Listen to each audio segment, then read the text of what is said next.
ఏపీకి భారీ పెట్టుబడులు సాధించేందుకు టెక్నాలజీ పరంగా ఏపీని ప్రగతి పథంలో నడిపేందుకు మంత్రి లోకేష్ ప్రపంచ దిగ్గజ టెక్ కంపెనీల ముఖ్య ప్రతినిధులతో భేటీ అయ్యారు. అమెరికా, కెనడా పర్యటనలో ఉన్న లోకేష్ గూగుల్ సీఈఓ సుందర్ పిచాయ్తో పాటు ఇంటెల్, ఎన్విడియా, అడోబ్, జూమ్ తదితర సంస్థల ప్రతినిధులతో వరుస సమావేశాలు నిర్వహించారు.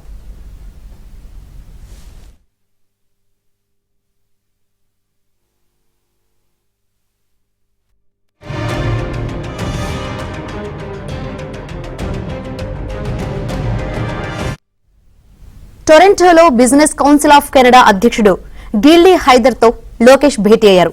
ఏపీలో కెనడియన్ పెట్టుబడులకు సహకారం అందించాలని కోరారు. అలాగే కెనడాలో పలు కంపెనీల ప్రతినిధులతో మంత్రి లోకేష్ భేటీ అయ్యారు.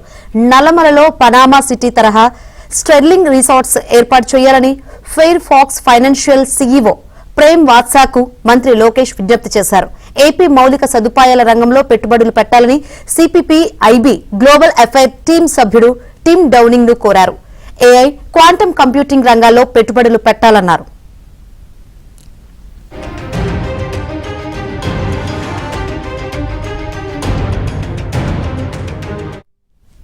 అలాగే కెనడాకు ముందు అమెరికాలోని శాన్ ఫ్రాన్సిస్కోలో సుందర్ పిచాయ్తో సుమారు 2 గంటల పాటు భేటీ జరిగింది. విశాఖలో $15 బిలియన్ పెట్టుబడులకు ముందుకొచ్చినందుకు గూగుల్ ఉన్నత స్థాయి బృందానికి ఈ సందర్భంగా లోకేష్ కృతజ్ఞతలు తెలిపారు.